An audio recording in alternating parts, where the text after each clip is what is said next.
Gracias, presidenta. Buenas tardes, señoras y señores parlamentarios. Buenas tardes, señor Lehendakari. Empezaré por uno de los asuntos que más preocupan a los ciudadanos vascos y es la situación de crisis económica en la que nos encontramos. Empezaré por una obviedad que conviene recordar también aquí en el Parlamento vasco. Euskadi no es una isla y, por lo tanto, nos afecta para bien y para mal lo que ocurre en el mundo, lo que ocurre en Europa, lo que ocurre en el resto de España, las decisiones que en esos ámbitos se toman y, lógicamente, también lo que ocurre en Euskadi. Así nos ha afectado y nos afecta tanto la situación financiera internacional como las decisiones tomadas por el Gobierno central de Zapatero o el de su Gobierno, señor Lehendakari, y más que nos va a afectar en el futuro. Por ejemplo, a los ciudadanos vascos nos afectó la bajada del sueldo de los funcionarios, la congelación de las pensiones, el incremento del IVA o el retraso a 67 años de la edad de jubilación, todas ellas medidas regresivas y claramente injustas impulsadas por el Gobierno socialista de Zapatero, impulsadas por su partido político, señor Lehendakari. Y nos ha afectado recientemente la última reforma laboral, la suspensión del límite de 2 años para encadenar contratos temporales y la extensión hasta los 30 años del contrato de aprendizaje. Medidas reaccionarias que precarizan el empleo, impulsadas por eso que usted llama en su guión, que fue entregado hace unos días, fuerzas neoliberales, fuerzas a las que usted pertenece por la vía de la práctica política, usted y su partido político. Podríamos recordar el fracaso absoluto de la reforma laboral del año pasado. Podríamos recordárselo a los socialistas aquí presentes que en su momento nos pidieron tiempo para analizar los resultados.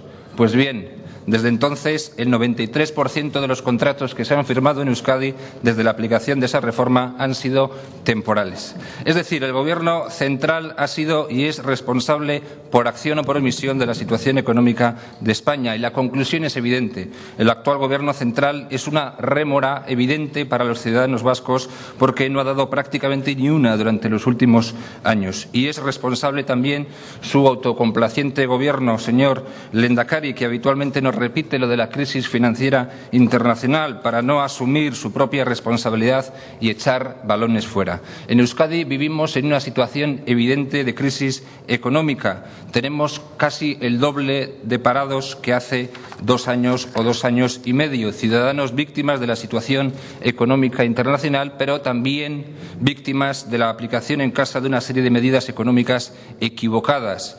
Lo que usted nos ha propuesto hoy por la mañana son vaguedades, medidas que en el mejor de los casos llegan tarde.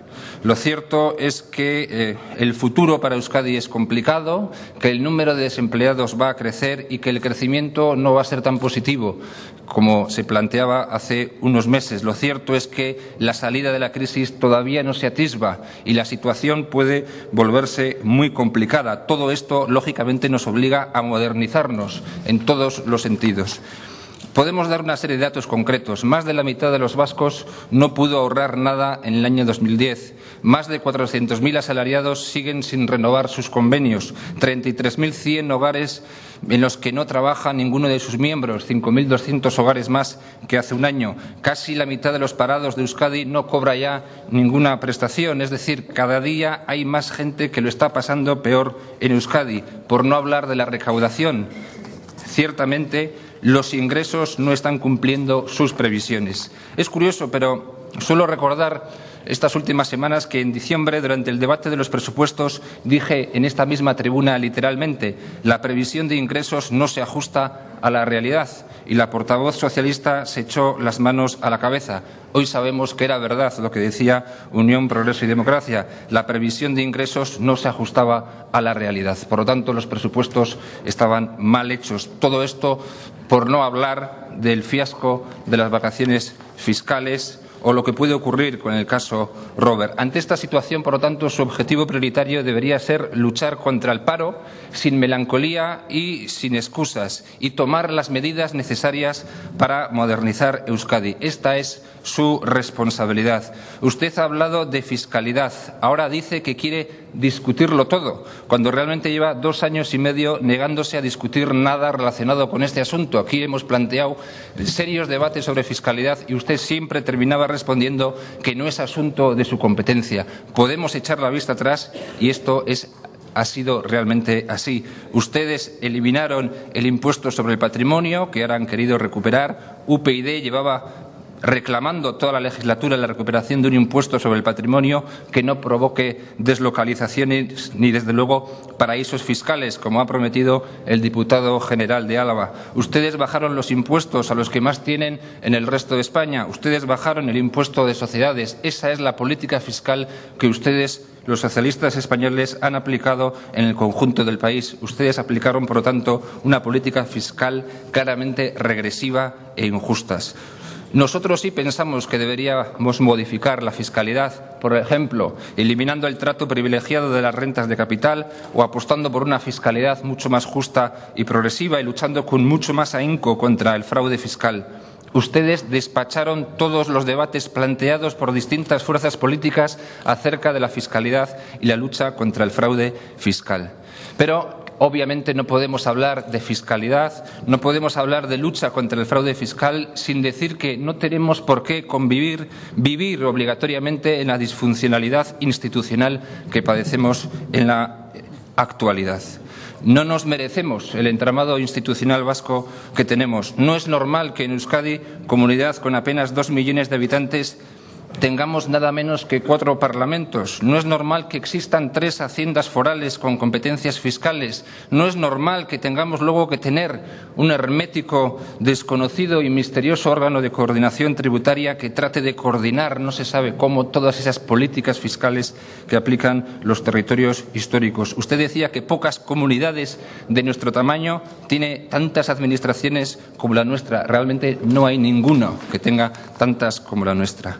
No es normal, por lo tanto, que este Parlamento no pueda legislar sobre fiscalidad y sí pueda hacerlo, en cambio, las Juntas Generales. Y claro, no es normal que no hayamos podido poner en marcha un plan conjunto de lucha contra el fraude fiscal para poner coto a los 2.500 millones de euros que se calcula supone la evasión fiscal en el País Vasco. Estas cosas no son normales y, por lo tanto, hay que modificar el entramado institucional. Y ustedes tienen la responsabilidad de impulsar ese debate. Tienen la responsabilidad de impulsar un plan conjunto de lucha contra el fraude fiscal. Hace falta voluntad política y la realidad es que en estos 2 años y medio no la han tenido en absoluto. Esa es la realidad. Por lo tanto, medidas de calado son necesarias. Reformar el Estatuto de Gernika, reformar a fondo la Ley de Territorios Históricos, aprobar de una ley por todas una ley municipal que sitúe a los ayuntamientos en el lugar que les corresponde.